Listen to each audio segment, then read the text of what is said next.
नमस्कार दोस्तों, मैं अमन स्वागत करता हूं आपके अपने YouTube चैनल एजुकेशन हब पे। यह पर्यावरण एक परिचय का 30वां क्लास है और आज के क्लास में हम देखेंगे जलीय पारिस्थितिकी तंत्र के अंतर्गत मूंगे की चट्टान को। ठीक है, जलीय पारिस्थितिकी के अंतर्गत हम देखेंगे मूंगे की चट्टान को। अन्य सारी चीज़ों को हमने पिछले क्लास में पढ़ा रखा है।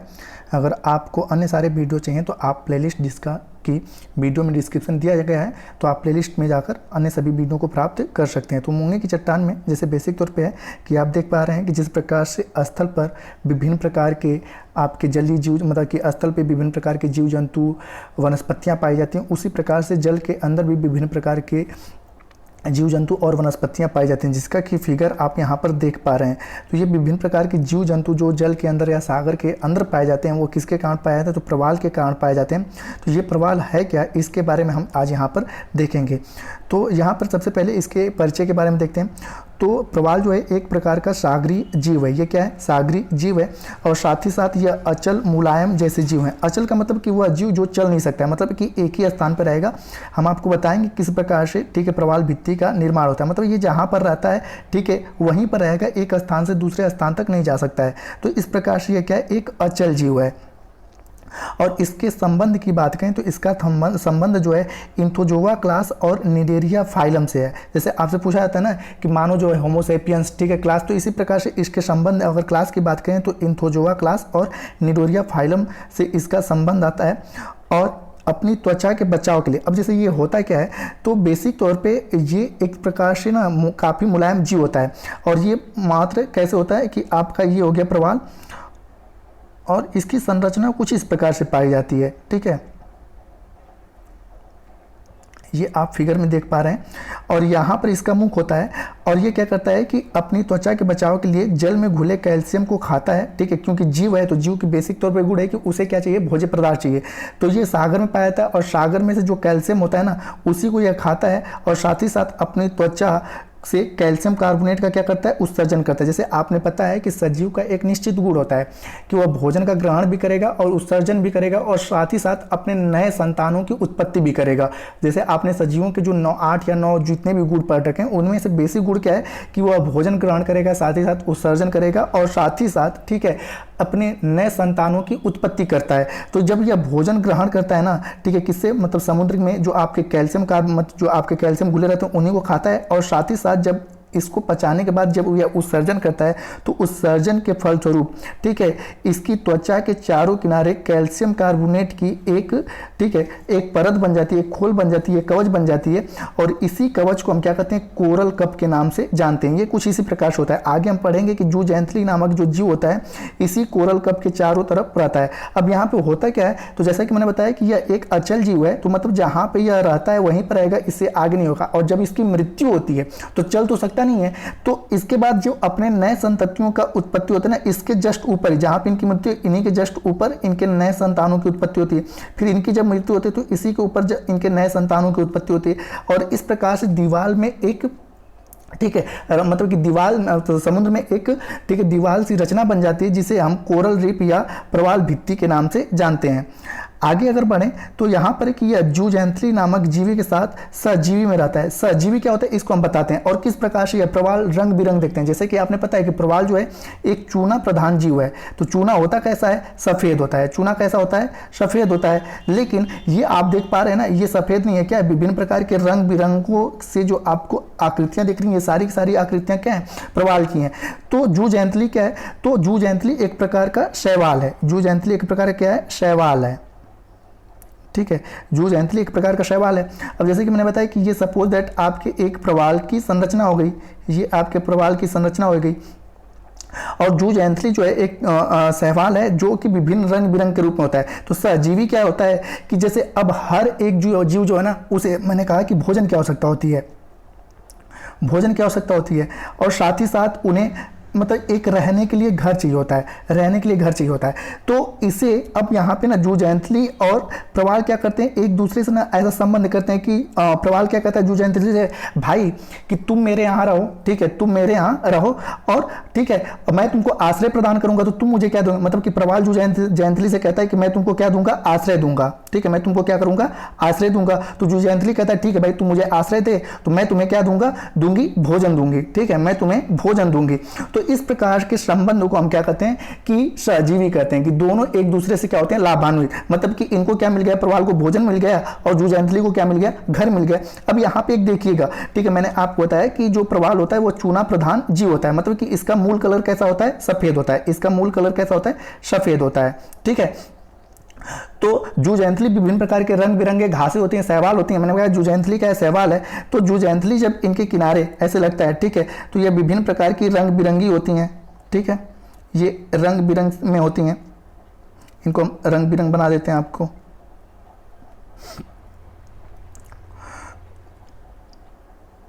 तो ये दूर से कुछ इस प्रकार से रंग बिरंग दिखने लगता है, ठीक है। तो इस प्रकार से जो चूना प्रधान जीव होता है ना, वो क्या हो गया, विभिन्न प्रकार के रंग बिरंग। अब जैसे यहाँ पे मैंने बताया कि आपने स्थल पे पढ़ा होगा कि स्थल पे होते हैं उत्पादक, ठीक है, जहां पर अधिक मात्रा में उत्पादन होगा, ठीक है, वहीं पर अधिक मात्रा में क्या होंगे, आपके शाकाहारी, मतलब कि शाकाहारी जीव जंतु आएंगे, क्योंकि उत्पादों को खाने वाले शाकाहारी, और जहां पे शाकाहारी होंगे वहां पे मांसभक्षी और उसके बाद उच्च मांसभक्षी। तो ये क्या है, एक प्रकार से समुद्र में पाए जाने वाले जो आपके हैं ये क्या है, उत्पादक हो जाते हैं, ठीक है, ये क्या हो जाते हैं, उत्पादक हो जाते हैं, उत्पादक, ठीक है। जूजेंथली क्या हो गया, उत्पादक हो गया। ये भोजन बना रहा है तो केवल और केवल कोरल के लिए या प्रवाल के लिए तो बना नहीं रहा है, ठीक है। इसके साथ साथ इसके आसपास जो जीव शाकाहारी जीव जंतु आते हैं वो भी इसी के आसपास आके रहने लगते हैं। जब शाकाहारी जीव जंतु यहाँ पर आएंगे तो उनको खाने के लिए मांसाहारी जीव जंतु आएंगे, उसके बाद मांसाहारी जीव जंतु जब आएंगे तो उच्च मांसाहारी जीव जंतु इनको खाने के लिए यहाँ पर आ जाएंगे। तो इस प्रकार से आप देख रहे हो कि जहाँ पर प्रवाल भित्तियाँ पाई जाती है वहाँ पर बहुत अधिक मात्रा में जैव विविधता पाई जाती है, जहाँ पर प्रवाल भित्तियाँ पाई जाती है वहाँ पर बहुत अधिक मात्रा में क्या पाई जाती है, जैव विविधता। जैव विविधता मतलब कि विभिन्न प्रकार के जीव जंतुओं की वहां पे अधिकता पाई जाती है। क्यों, क्योंकि यहाँ पर ये उत्पादक के रूप में आते हैं और इनको खाने के लिए यहाँ पे सभी लोग आ जाते हैं। तो इसी को हम यहाँ पे देखेंगे, जैसे मैंने आपको बताया कि अब इस प्रकार से जो जूजेंथली क्या हो जाता है, उत्पादक, मतलब ये भोजन बनाता है और भोजन बनाने के लिए यहाँ पे इनको खाने के लिए प्रवाल के साथ साथ अन्य शाकाहारी जीव जंतु भी यहाँ पे आते हैं, और शाकाहारियों को खाने के लिए मांसाहारी आते हैं, और मांसाहारियों के जहाँ पे रहेंगे वहाँ पे क्या हो जाएंगे, सर्वाहारी रहेंगे। तो इस प्रकार से आप देखते हो कि जहाँ पर प्रवाल पाई जाती है वहाँ पर बहुत अधिक मात्रा में जैव विविधता पाई जाती है। इसलिए प्रवाल भित्तियों को सागरों का उष्णकटिबंधीय वर्षा वन भी कहा जाता है। सागरों का उष्णकटिबंधीय वर्षा वन किसे कहा जाता है, प्रवाल भित्तियों को कहा जाता है। अब आप देखेंगे जैसे कि मैंने बताया कि इनके आसपास बहुत अधिक मात्रा में क्या होती है, जैव विविधता पाई जाती है।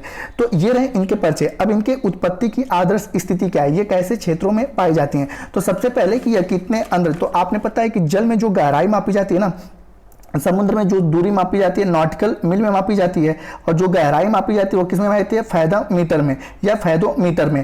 तो यहाँ पर गहराई की बात की जाए तो यह कितने गहराई में पाए जाते हैं, तो 30 से 35 फैदम या 60 से 70 मीटर की गहराई पे, इससे अधिक गहराई पे नहीं पाए जाएंगे। क्यों, क्योंकि आपको मैं बताता हूँ कि सागर तल में जो सूर्य का प्रकाश होता है वह मैक्सिमम 200 मीटर की गहराई तक ही जा पाता है, ठीक है। और जो शैवाल है, ठीक है, शैवाल जो है उसे अपने भोजन बनाने के लिए किसकी आवश्यकता होती है, सूर्य के प्रकाश की आवश्यकता होती है। तो जैसे जैसे ये अधिक गहराई में जाएंगे सूर्य की प्रकाश की उपलब्धता उतनी ही कम होती जाएगी, जिसके कारण, ठीक है, जूजेंथली इनके साथ लगेगा नहीं, और जिसके कारण प्रवालों की क्या हो जाती है, मृत्यु हो जाती है। तो यह मूलतः 30 से 35 पैदम या 60 से 70 मीटर की गहराई पाए जाते हैं। और यह मूलतः किन क्षेत्रों में पाए जाते हैं, तो उष्णकटिबंधीय क्षेत्रों में, मुख्य रूप से उष्णकटिबंधीय क्षेत्रों में यह पाए जाते हैं। उष्णकटिबंधीय क्षेत्र मतलब कि 23.5 डिग्री उत्तरी अक्षांश से 23.5 डिग्री दक्षिणी अक्षांश के मध्य ही यह अधिक मात्रा में पाए जाते हैं, अर्थात यह मतलब कर्क और मकर रेखा के बीच में पाए जाते हैं। आगे की बात करें अगर लवणता की, तो आपने पता है कि सागरीय जल में क्या होती है, लवणी होती है। तो लवणता कितनी होनी चाहिए, 33 से 35 प्रति हजार, ठीक है। अगर लवणता इससे अधिक बढ़ती है, तो जैसे आपने पता है ना कि हमारी जो त्वचा है काफी कोमल है, ठीक है, और गर्मी के समय में आपने देखा होगा कि जब कहीं पर कट जाता है उस पर हल्का सा भी हमारे पसीने की बूंद जाती है, तो वहां पर क्या होता है कि बहुत अधिक दर्द होता है, बहुत अधिक दर्द होता है, ठीक है। तो उसी प्रकार से मैंने बताया कि यह क्या है, जो कोरल है वो एक प्रकार से, ठीक है, काफी मुलायम त्वचा वाला जीव है। तो जैसे जैसे लवणता बढ़ेगी, ठीक है, वैसे वैसे, ठीक है, इनकी भी त्वचा क्या होती है, उनको खुदना शुरू करते हैं, इनकी मृत्यु होना शुरू होती है। जैसे जैसे लवणता बढ़ेगी, नमक की मात्रा बढ़ेगी, वैसे वैसे इनकी मृत्यु होना शुरू हो जाती है। तो अगर लवणता इससे अधिक होती है तो भी इनकी क्या होती है, मृत्यु होती है। तो इस प्रकार से बेसिक तौर पे कि इनका मतलब कि बेसिक तौर पे जब लवणता बढ़ती है तो इनको लवणता कितनी चाहिए, 33 से 35 प्रति हजार के बीच में चाहिए होता है। अब अगले की बात करें कि जल में तापमान, तो जल में इनके लिए उचित दशा क्या है, तो 22 से 25 डिग्री सेंटीग्रेड। अगर इससे अधिक तापमान बढ़ता है तो भी दिक्कत होगी। दिक्कत कैसे होगी, तो यहाँ पर सागरीय क्षेत्र में ये जो होते हैं 22 से 25 डिग्री सेंटीग्रेड पर पाए जाते हैं और जल क्षेत्र में पाए जाते हैं, परंतु अधिक उच्च तापमान के कारण, ठीक है, ये अधिक तापमान पे जीवित नहीं रहते हैं, क्योंकि अधिक तापमान की अधिकता से जल की घोलक क्षमता में क्या हो जाती है, वृद्धि हो जाती है और प्रवाल भित्तियों का कैल्शियम कार्बोनेट घुलने लगता है। तो जैसे कि मैंने आपको बताया कि प्रवाल जो होते हैं किसको खाते हैं, ठीक है, कैल्शियम को खाते हैं, और साथ ही साथ ये अपने ऊपर जो ये कवच बनाए होते हैं, या किसका बनाए होते हैं कवच, कैल्शियम कार्बोनेट का। तो आपने पता है ना कि जब हमें चूने को घोलना होता है और उसको जब डालते हैं तो अच्छे से किसी भी चीज को घोला जाए, मतलब गर्म किया जाता है तो क्या होता है, घुलने लगता है। तो इनके ऊपर जो एक कोरल कप बना हुआ है कैल्शियम कार्बोनेट का, अधिक तापमान जब बढ़ता है तो ये क्या होता है, घुलने लगता है। और जब ये घुलेगा तो जूज एंथली इसके साथ रहेगा नहीं, और जब जूज एंथली नहीं रहेगा तो इसको भोजन नहीं मिलेगा, और जब भोजन नहीं मिलेगा तो इसकी क्या हो जाएगी, मृत्यु हो जाएगी। तो मूलतः इनके उत्पत्ति के लिए आदर्श तापमान कितना होता है आपका, 22 से 25 डिग्री सेंटीग्रेड तक होता है। तो ये हो गए इनके उत्पत्ति के आदर्श। अब इनका पारिस्थितिकी महत्व क्या है, इनका पारिस्थितिकी महत्व पे अगर हम चर्चा करें तो सबसे पहले ये आता है कि जैव विविधता। जैसा कि मैंने बताया कि जहां पर प्रवाल, क्योंकि इनके साथ जूजेंथली होता है, और जूजेंथली क्या होता है कि भोजन को उत्पन्न करता है, उत्पादक के रूप में आता है, और जहां पर उत्पादक रहेंगे वहां पर अधिक मात्रा में विभिन्न प्रकार के जीव जंतु पाए जाएंगे। तो मतलब जहां पर प्रवाल भित्ति पाई जाएगी वहां पर बहुत अधिक मात्रा में क्या होगा, जैव विविधता होगा। और साथ ही साथ मैंने बताया कि इसीलिए इसकी तुलना किससे की जाती है, तो सागर की उष्णकटिबंधीय वर्षा वनों से इनकी तुलना की जाती है। अगला है कि तटों का सागरीय धाराओं से बचाव। तो बेसिक तौर पर मैंने बताया कि ये बहुत अधिक गहराई पाए नहीं जाते हैं, जैसे कि यह भारत क्षेत्र हो गया, और इन क्षेत्रों में मतलब हल्के फुल्के गहराई पर आपके क्या होते हैं, प्रवाल भित्तियां। जैसे कि आपने पता है कि लक्षद्वीप और अंडमान निकोबार, ये सभी के सभी इन्हीं के अच्छे खासे उदाहरण आते हैं। तो जब सागर से अत्यधिक तेज लहरें आती हैं, ठीक है, अत्यधिक तेज लहरें आती हैं, तो उन लहरों को यह क्या करते हैं, रोकने का काम करते हैं, और जिससे कि तटवर्ती क्षेत्र कटने से बचता है, ठीक है, तटवर्ती क्षेत्र का कटान होने से बचता है। तो इस प्रकार से आप देख पाओगे कि तटों का सागरीय धाराओं से ये क्या करते हैं, बचाव करते हैं। अगला होता है कि मैंग्रोव वनों के पोषक तत्वों की आपूर्ति। तो आपने पता है कि पूरे विश्व में सबसे अधिक मैंग्रोव वन कहां पाया जाता है, सुंदरवन के डेल्टा में पाया जाता है, और जहां पर ये रहेंगे तो वहां पर पोषक तत्वों की अधिकता होगी, और जिसके कारण मैंग्रोव वन के पोषक तत्व मिलते हैं। और मैंग्रोव वन भी क्या करते हैं, तटवर्ती क्षेत्रों को कटान से बचाते हैं। तो इनके कारण मैंग्रोव वनों के भी पोषक तत्वों की आपूर्ति हो जाती है।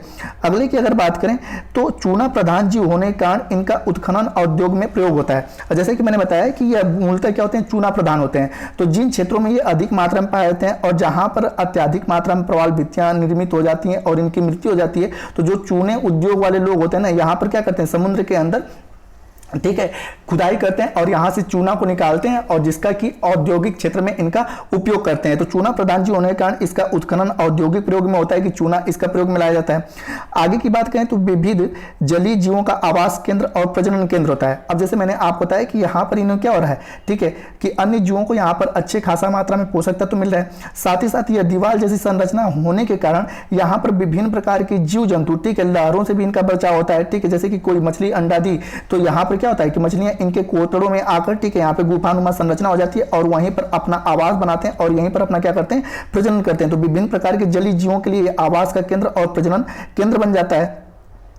साथ ही साथ पर्यटन के रूप में, जैसे कि आपने स्कूबा ड्राइविंग की होगी, स्कूबा ड्राइविंग। तो स्कूबा ड्राइविंग में क्या होता है कि आप स्कूबा ड्राइविंग में, ठीक है, ऑक्सीजन मास्क लगाकर अंदर की ओर जाते हो और विभिन्न प्रकार के यहाँ पे जलीय आकृतियों को देखते हो। तो इसको भी देखने के लिए बेसिक तौर पे लोग जाते हैं। तो यह पर्यटन क्षेत्र के रूप में भी इसका अच्छा खासा, ठीक है, डिमांड होता है। तो ये रहे इसके पारिस्थितिकी महत्व। अब आगे की बात करें तो प्रवाल विरंजन किसे कहते हैं, जिसको हम लोग इंग्लिश में कोरल ब्लीचिंग के नाम से जानते हैं। तो जैसा कि आपने देखा कि पहले प्रवाल क्या था, ठीक है, काफी रंग बिरंगा था, लेकिन यहाँ पे आप फिगर देख रहे हैं ना कि प्रवाल क्या हो गया, केवल व्हाइट प्रकार का, मतलब ब्लीचिंग का मतलब जैसे आप अगर कभी नाई की दुकान पे जाते हैं तो नाई क्या कहता है कि भैया आपकी ब्लीचिंग कर दें, तो ब्लीचिंग का मतलब क्या होता है कि आपके चेहरे पे एक दो जो काले धब्बे हैं ना उसको क्या कर दें, ठीक है, हटा दे। ब्लीचिंग मतलब कि हटा देना, काले धब्बे को हटा देना और उसको व्हाइट कर देना, तो इसी को हम क्या कर लेते हैं, कोरल ब्लीचिंग, ठीक है, प्रवाल विरंजन।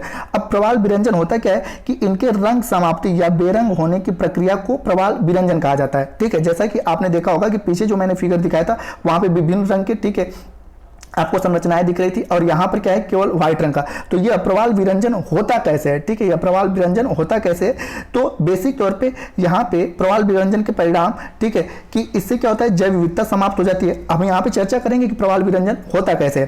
तो जैसे कि यहां पर आपने देखा कि जैसे ही, ठीक है, यहां से जूजेंथली, अब यहां पे बेसिक तौर पे सबसे पहले ये जान लेते हैं कि प्रवाल विरंजन होता कैसे है, ठीक है, फिर उसके बाद परिणाम को देखेंगे। तो आपने पता है कि अगर सागर का तापमान बढ़ेगा, ठीक है, सागर का तापमान अगर बढ़ता है तो जैसा मैंने बताया कि अगर तापमान बढ़ेगा तो यहां पर क्या होंगे, कोरल के जो कैल्शियम कार्बोनेट है वो क्या हो जाएंगे, ठीक है, विभिन्न प्रकार के गर्म होने के कारण यह क्या हो जाएंगे कि इनके जो कैल्शियम कार्बोनेट सागर में घुल जाएंगे, और जब सागर में घुल जाएंगे तो जूजेंथली को आवास नहीं मिल पाएगा, और जूजेंथली का आवास नहीं मिलेगा तो जूजेंथली इनको छोड़कर क्या हो जाएगा, चला जाएगा। पहला कारण है। दूसरा कारण है कि एल नीनो का आना, एल नीनो का आना। अब एल नीनो क्या है कि जिन वर्षों में सागरीय जल क्षेत्र में एल नीनो की परिघटना प्राप्त होती है तो सागर के जल में बढ़े तापमान से प्रवाल भित्तियों क्या होती है, क्षति हो जाती है। तो मतलब यहां पे एल नीनो की परिघटना किससे, सागर में बढ़े तापमान से। अगला है आपका कि नदियों द्वारा जब ध्रुवीय हिम आदि को अधिक पिघलने पर सागर जल में स्वच्छ अधिक मात्रा में विसर्जित किया जाता है तो लवणता में कमी आ जाती है। तो जैसा मैंने बताया कि इनके लिए लवणता भी कितना होती है, 33 से 35 प्रति हजार के बीच में, ठीक है। तो दो कारण है कि अगर अधिक मात्रा में ग्लेशियर पिघलेंगे तो ये सागरों का क्या होगा, लवणता कम होगा, और लवणता कम होगा तो भी इनके ऊपर क्या होगा, समस्या उत्पन्न होगी।